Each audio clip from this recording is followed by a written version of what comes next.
संघ के जो 10 गोल्डन रूल है, उसमें 10वां गोल्डन रूल है हमारा, जिसको आज संघ ने मुझे आदेश दिया है उसको बताने के लिए। लेकिन 10वां गोल्डन रूल क्या है? वो सारे 9 के 9 नियमों पे ही एक छत है। तो पहले 9 नियम बता के फिर 10वें पे आया जाएगा। पहला गोल्डन रूल जो है, गोल्डन रूल मतलब सुनहरे नियम, सोने की तरह चमकते हुए, जो कभी खराब नहीं होते, जैसे सोना खराब नहीं होता। केवल समण, मतलब जो हमारा समण संघ है, इसमें सिर्फ समण ही आ सकते हैं और कोई नहीं आ सकता। ये बहुत जो है महत्वपूर्ण नियम है। पहला है तो समण कौन है? जैसे SC ST OBC और converted minority. SC ST OBC तो हमें समझ आ जाता है, कई बार थोड़ा कंफ्यूजन हो सकता है कि कन्वर्टेड माइनॉरिटी जो है, जो अल्पसंख्यक है, जो धर्म बदल के जो आते हैं, तो उनमें थोड़ा कंफ्यूजन हो सकता है। तो जिन्होंने धर्म बदला, धर्म सबने बदले हैं पहले समय समय पे। तो बमनों ने जो धर्म बदला वो नहीं, जो समण है और उन्होंने अगर धर्म बदला तो वो यहाँ पे अलाउड है। ये इसका मतलब है। समण मतलब समता में रहने वाले लोग सारे सारे, उनका ये संघ है, इसलिए उसमें यही आ सकते हैं और कोई इसमें इन्वॉल्व नहीं हो सकता, इसमें आ नहीं सकता। दूसरा नियम है कि चंदा कभी नहीं, क्योंकि चंदा पहले भी कभी नहीं लिया जाता था। समन संघ पुराना संघ है हमारा, बुद्ध से भी पहले, और अब भी नहीं लिया जा रहा है। कारण है चंदे के कारण हमारे अंदर जितना अलगाववाद फैल रहा है, जिसके कारण हम बढ़ते हैं, हमारी हालत जो खराब है, वो इसीलिए चंदा एक उसमें मुख्य कारण है। और उस पे बहुत ज्यादा जो आपस में मन मुटाव होता है पैसे पे। तो ये नियम सारे क्योंकि पुराने ही हैं तो वही लिए गए हैं। पहले भी बुद्ध के समय भी कोई चंदा या पैसा कलेक्ट नहीं किया जाता था। कोई भी खर्चा कुछ भी संघ में होता था, सब अपना अपना अपना खर्चा वहन करते थे। पैसे तब ज्यादा थे भी नहीं कह सकते हम, तो वैसे बार्टर इकोनॉमी कह सकते हैं। तो कोई भी मीटिंग होती, जैसे आज हम कह सकते हैं पैसे की कोई कहे कि जरूरत है, तो संघ कैसे चलता? तो ठीक है, पैसे यहाँ भी चाहिए, लेकिन सब अपना अपना खर्चा करते हैं।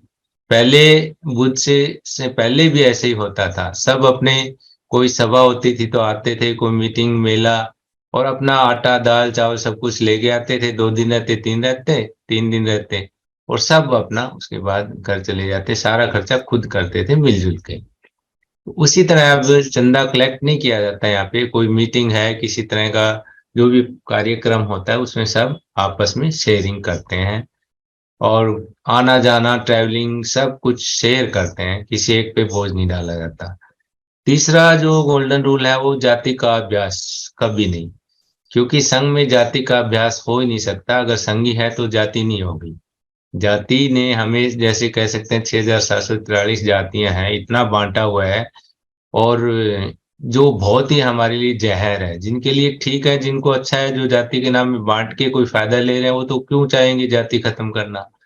तो हमारे संघ में जो है, ये जाति का कहीं भी कोई अभ्यास होगा नहीं, और तभी हम बच पाएंगे, हमारे अधिकार जो है हम ले पाएंगे और इकट्ठा हो पाएंगे। क्योंकि अगर जाति में बटे रहेंगे या जाति का अभ्यास करेंगे तो हम इकट्ठे हो ही नहीं सकते। इस जाति का अभ्यास यहाँ कभी नहीं होगा। चौथा, केवल संघवाद। यहाँ पे कोई व्यक्तिवाद संगठनवाद नहीं है, सिर्फ संघवाद है। जो भी हमारे फैसले डिसीजन आपस में नियम होते हैं, या कोई विषय है, कोई किसी तरह की कोई समस्या है, उस पर डिस्कस होता है, और संघ में ही फैसला लिया जाता है उस पे। ये संघवाद है। कोई जो है समाजवाद जैसे कहते हैं, समाजवाद भी उसमें एक पूंजीवाद है एक किस्म से, जो भार की एक प्रक्रिया है, वो यहाँ नहीं है, सारा संघवाद है यहाँ पे। पांचवा है पद प्रतिष्ठा मंच माला कभी नहीं, क्योंकि यहाँ पे संघ में ये सब चीजें नहीं है। ना कोई पद है, कोई प्रधान, कोई जनरल सेक्रेटरी, कोई जो है कैशियर, कुछ नहीं है यहाँ पे। पद है ही नहीं ना। यहाँ मंच है, कोई सभाएं होती है तो सब बराबर बैठते हैं, और अगर कुर्सी पे बैठना है सबको तो सब कुर्सी पे ही बैठते हैं। जो जो भी है सब है बराबर, लेकिन ऊंचा नीचा कुछ नहीं है।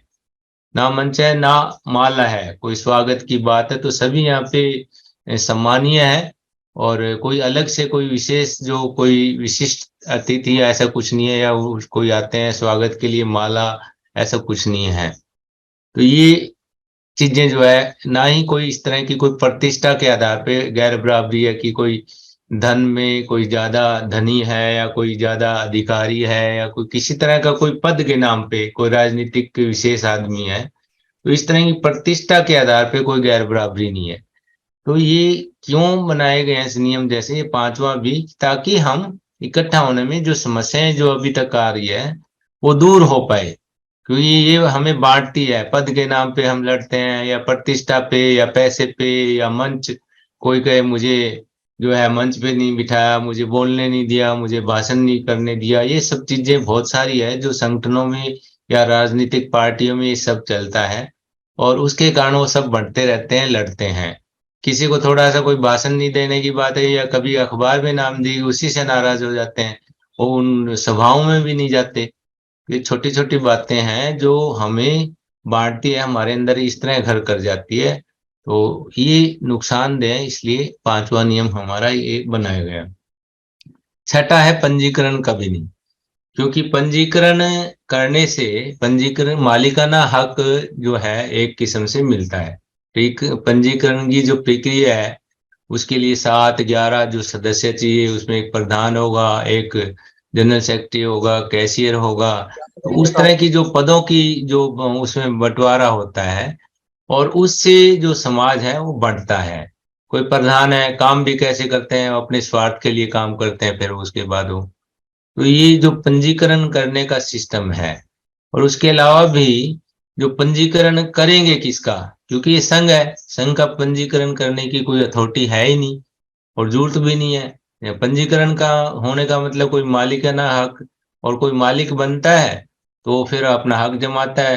तो आदम जो हमारा संघ है इस तरह की कहीं पंजीकरण किसी संगठन का ही मान लो, तो इसका जो प्रधान है वो पूरा पूरा अपना वर्चस्व कायम करता है, अपने आप को सब कुछ मानता है, बाकियों को कुछ समझता नहीं है, उनके सदस्यों को। तो इसलिए ये जो नियम है ये भी बनाया गया ताकि हम इकट्ठे हों, कोई हमारे अंदर जो इस तरह गैर बराबरी या पद के नाम पे या पंजीकरण के नाम पे कोई जो है मालिक बने, ऐसा कुछ नहीं है, संघ का संघ ही मालिक है। सातवां जो नियम है, संघाधिदेश सबसे ऊपर। क्योंकि ये संघ है तो संघ में सारे फैसले इकट्ठे मिलके होते हैं सब, कोई एक आदमी कोई फैसला नहीं करता। और ये नेचुरल है कि जो भी नियम या जो फैसले ज्यादा लोग मिलके करते हैं उसके जो संभावनाएं अच्छा होने की ज्यादा होती है। ठीक है, कई बार हो सकता है सिंगल पर्सन भी, लेकिन पॉसिबिलिटी वो बहुत कम है। इसलिए यहाँ पे जो पुराना है, ये यहाँ पे जो है संघवाद है, ये चौथा नियम था, केवल संघवाद। यहाँ पे जो संघवाद है, कोई व्यक्तिवाद नहीं है, सारे फैसले संघ की तरह लिए जाते हैं, मिलजुल के करते हैं। सातवां नियम है, संघाधिदेश सर्वोपरि। तो संघ का जो आदेश है वो सबसे ऊपर है। यहाँ पे कोई पर्सनल या कोई व्यक्ति से लिंक्ड है, कोई कुछ कहे वो नहीं है। जब संघ आदेश करेगा तो वो सबको मानना है, एक बार डिसीजन हो गया तो सबको मानना होता है। और नहीं माने तो उसके जो है परिणाम भी थोड़े सबको पता है यहाँ पे कि नहीं मानेंगे तो उसके परिणाम उसे भुगतने पड़ेंगे। सबको मानना पड़ता है, या तो संघ से बाहर किया जाएगा, उसको जो भी सजा संघ देगा उसको वो भुगतनी पड़ती है। आठवां जो नियम है, गोल्डन रूल, वो संघ राजनीति में कभी नहीं जाएगा। क्योंकि संघ को राजनीति में जाने की जरूरत ही नहीं है, संघ बहुत बड़ा है, व्यापक है, और जो राजनीति है उसका एक छोटा सा पार्ट है बिल्कुल। संघ कभी भी राजनीति में जाएगा नहीं, राजनीतिज्ञ है या जो राजनीति करते हैं वो संघ में आएंगे, संघ का हिस्सा है वो संघ के पास आएंगे। ये नियम पुराने हैं, पहले भी ऐसे ही होता था कि संघ जो है कभी राजा या उनके पास जो सम्राट है उनके पास कभी नहीं जाता था। सम्राट, राजा, राजनीतिक है, वो संघ के पास आते थे, वो उनसे बात करते थे, क्योंकि संघ बहुत बड़ा है, संघ में से लोग जाके राजनीति करते हैं। तो कैसे संघ अपन छोटा तो है नहीं जो जाके राजा से हाथ जोड़ेगा या वहां पे अपनी रिक्वेस्ट डालेगा, निवेदन डालेगा, क्योंकि जरूरत नहीं है। वो सब अपना जो संघ है बहुत बड़ी चीज है, वो जा ही नहीं सकते। इसी तरह 8वां 9वां नियम है कि संघातक की वापसी कभी नहीं, क्योंकि संघ जो है इसमें कोई घात लगाता है, इसको नुकसान पहुंचाता है, तो ऐसे जो जो कोई साथी है उसकी वापसी संघ कभी नहीं करेगा। रीजन क्या है कि संघ जो है अगर इस तरह के लोग आएंगे तो संघ टूट जाएगा। इसलिए जो छोटी मोटी गलती हो सकती है किसी से, लेकिन जो संघ को, जैसे कोई संघ के नियम है उनको ना माने, या कोई गुटबाजी करे, कुछ लोगों को तोड़ के लेके जाना चाहे, इस तरह की जब प्रूव हो जाता है तो उस तरह का जो साथी है वो संघ को घात पहुंचाता है, संघ को इस तरह का नुकसान पहुंचाता है, उसको वापिस नहीं लिया जा सकता। ये संघ का 9वां नियम है। इस नियम पुराने ही है, इसमें भी यही है, पहले भी बुद्ध के समय भी ऐसा ही नियम था, क्योंकि उस टाइम जो देवदत्त था उसने भी भिक्षु संघ को तोड़ने की कोशिश करी, 400-500 भिक्षुओं को अलग कोशिश करी थी, लेके भी चले गए थे वो। ठीक है, उस टाइम गौतम बुद्ध ने, तथागत गौतम ने उस टाइम जो आनंद थे उनको कह के वो सब वापिस आ गए थे, लेकिन जिसने ये काम किया, जो इसके पीछे था देवदत्त, उसको संघ में वापिस नहीं लिया, क्योंकि वो बार बार करते हैं ऐसे लोग, अगर ले लेंगे फिर नुकसान, संघ तो बचेगा नहीं। एक बार ऐसा प्रूव हो गया तो उसको बिल्कुल अंदर नहीं लेंगे संघ में, उसका जो सजा है वो ये कि वो बाहर रहेगा। 10वां जो नियम है जिसकी हम बात करेंगे, ये 9 के 9 जो नियम है, ये जो ऐसे कह सकते हैं कि संघ जो है इन्हीं पे टिका हुआ है, ये आधार है। और इनके ऊपर जो 10वां नियम है वो कंट्रोल है, प्रोटेक्शन है, दीवार है खड़ी है कि ये 10वां नियम है कि जो 9 नियम है संघ के, वो आधार है जो कभी बदले नहीं जाएंगे। 9 के 9 नियम ना ही खत्म किए जाएंगे, ना ही अमान्य होंगे। तो ये 10वां नियम इसका कह सकते हैं एक कंट्रोलिंग प्रोटेक्शन दीवार है। अब हम इस पे बात करेंगे कि ये 10वां नियम इतना बनाया क्यों, और क्यों इसकी जरूरत पड़ी, और ये कैसे है, ये नियम 9 के 9 नहीं बदले जाएंगे, ये भी रीजन क्या है। अगर हम पहले भी देखा जाए तो कोई भी संघ हो, और भी बहुत संघ है, उनके नियम होते हैं, हर एक संघ के नियम होते हैं, और नियम जो है वो नेचुरल है, क्योंकि सारे के सारे नियम नेचर से ही लिए जाते हैं, लेकिन उसके लागू करने का जो तरीका है वो अलग हो सकता है। जो बुद्ध के समय जो नियम थे, या बुद्ध से पहले जो हमारा संघ है, उससे पहले भी समण संघ के भी नियम थे, क्योंकि बुद्ध को सजा किसने दी थी? समण संघ ने। और कैसी दी? उस टाइम जो उन्होंने जो नियमों को नहीं माना या जो फैसला किया उसको नहीं माना, तो उनको वही सजा मिली जो देश निकाला। जैसे मान लो जो उस टाइम 3 सजाएं थी, अगर संघ का नहीं मान, जो फैसला नहीं मानने से, या मृत्युदंड, या प्रॉपर्टी से विहीन करना, या फिर देश से बाहर देश निकाला, तो वो सजा संघ ने बुद्ध को दी थी। इसी तरह अभी ये जो नियम है हमारे, वो सारे लगभग उसी तरह के नियम हैं। समण संघ के भी नियम होते थे, ठीक है, बुद्ध के समय बुद्ध के नियम बनाए, भिखुनी संघ, बुद्ध ने जो नियम बनाए, भिखु भिखुनी संघ के नियम बनाए, उपासक उपासिका संघ के नियम बनाए, और वो लगभग मिक्स से किए, संघ से लिए, कुछ कुछ नए बनाए। जैसे भिखु भिखुनी संघ के जो नियम थे, भिखुनी की संघ के 327 थे, 311 थे, और भिक्षु संघ के जो थे 227 थे। इसी तरह उपासक संघ के भी नियम थे कुछ, लेकिन वो कुछ समय के लिए होते थे, जब वो उपासक उस पे जब सीखने की प्रक्रिया में रहते थे। लेकिन समण संघ के जो नियम है वो उससे पहले से भी थे। और बुद्ध के समय के भिक्षु भिक्षुणी के संघ के जो नियम थे वो थोड़े स्ट्रिक्ट भी थे, जो कभी मतलब जिनको पालना करना बहुत ही ज्यादा जरूरी था। इसी तरह अब के जो नियम है हमारे, ये 9 के 9, ये भी उसी तरह के नियम है, उन्हीं पे आधार पे जो बुद्ध के संघ से पहले से समण संघ के थे, कुछ बुद्ध के टाइम के, वो भी इसमें मिक्स है। जैसे 5 सिले हैं, 5 सिले भी इसमें आ जाती है।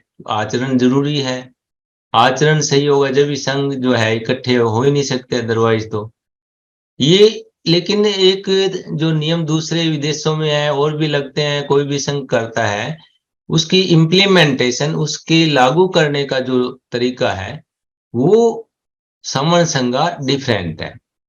क्योंकि जो दूसरे संघों ने जो नियम बनाए, उन्होंने क्या है, कोई भी नियम लागू करने का तीन तरीके से हो सकता है। जैसे कोई डरा के हो सकता है किसी को, या उसको समझा के हो सकता है, या उसके ऊपर जो है किसी तरह का कोई भारी शक्ति का कोई डर दिखा गए, वैसे भी किया जा सकता है।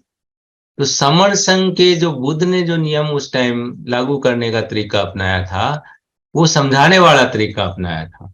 इसलिए जो समण संघ के नियम है, ये कुछ अलग तरह के हैं। जो दूसरे लोगों ने जो नियम लागू करने का तरीका अपनाया था, वो एक डर दिखा गए, और वो भी किसी अदृश्य चमत्कारिक शक्ति के द्वारा ये नियमों को बता के वैसा डर दिखा गए। वो नियम तो वही है, जैसे हम कह सकते हैं कि झूठ नहीं बोलना या नशा नहीं करना, ये नुकसान तो करते ही है। चोरी नहीं करना, नुकसान दोनों तरह से ही करते हैं। तो समझाने के लिए, एक तो समझा के किसी को भाई ये काम ना करें, बुरे काम ना करें, ये वाले जितने हैं, और एक डरा के कि ये कोई अगर ऐसा करोगे तो आपको जो दैवीय शक्ति है या चमत्कार है वो आपको नुकसान पहुंचाएंगे। नशा करोगे तो ये बाहर से कोई, चोरी करोगे तो नुकसान पहुंचाएंगे कौन, कोई बाहरी शक्ति, चमत्कारिक शक्ति। तो इनके लागू करने का जो तरीका है, बुद्ध ने 45 साल तक वो घूमते रहे, सबको समझाते रहे। तो हमारे जो समन सिंह के नियम जो हम बात कर रहे हैं, ये भी एक किस्म से समझा समझा के सबको इस पे लागू करने वाला नियमों की बात है। ये हम सब लागू कर रहे हैं, और हमें सबको मानना है। अगर हम इन 10 नियमों को नहीं मानेंगे तो संघ रहेगा नहीं। इसलिए हमें सबको ये नियम मानने हैं, और नियम मानने का जो कह सकते हैं कि एक ही रास्ता है, नियम मान के संघ में आए और संघे शक्ति, और हम रोज संगं नमामि करें। क्योंकि संघ को नमन करते रहेंगे तो हमें नियम भी याद रहेंगे, संघ मजबूत होएगा। और ये बहुत जरूरी है लगातार, जल्दी से जल्दी, क्योंकि हमारे पास समय कम है। अगर हमने जल्दी से जल्दी नियमों को मान के संघ में संघे शक्ति को समझ के इकट्ठा नहीं होएंगे तो हम बचेंगे नहीं, हमारी हालत बहुत खराब हो रही है। हमें जल्दी से जल्दी संघ में आना है, और संघे शक्ति को याद करते हुए। नहीं तो जैसे हम कोई बात करें, कोई बीमार है और उसको दवाई नहीं मिलेगी टाइम से, तो डेथ ही हो जाएगी, उसके बाद दवाई क्या काम की। तो इसी तरह अगर हम लेट जुड़ेंगे, जल्दी नहीं करेंगे, तो बाद में कोई फायदा नहीं है। फिर हम हो सकता है इकट्ठे होने लायक ही नहीं रहे, और हमें कोई रोकने वाले हैं, कोई दूसरी शक्ति नहीं है। हमारे ही जो है संगठन है या दूसरे दल बल है, वो ही हमें रोकते हैं। वो छोटे छोटे लालच के लिए, चंदा या प्रधानगी या इस तरह के छोटे छोटे लालच के चक्कर में हमें जो है कहीं ना कहीं जो रुकावट डालने वाले वही है। और हमें उनसे भी निपटना है, संघ में आना है। 10 के 10 जो नियम है, 10वां नियम मेनली यही है कि 9 के नियम हमें मानने हैं। इसी से हम बचेंगे, और इसी से हम जुड़ेंगे। जुड़ेंगे तो जीतेंगे, जीत के रहेंगे, जिद है जुड़ने की, और जुड़ेंगे जीतेंगे। संगं नमामि, संगं नमामि, संगं नमामि।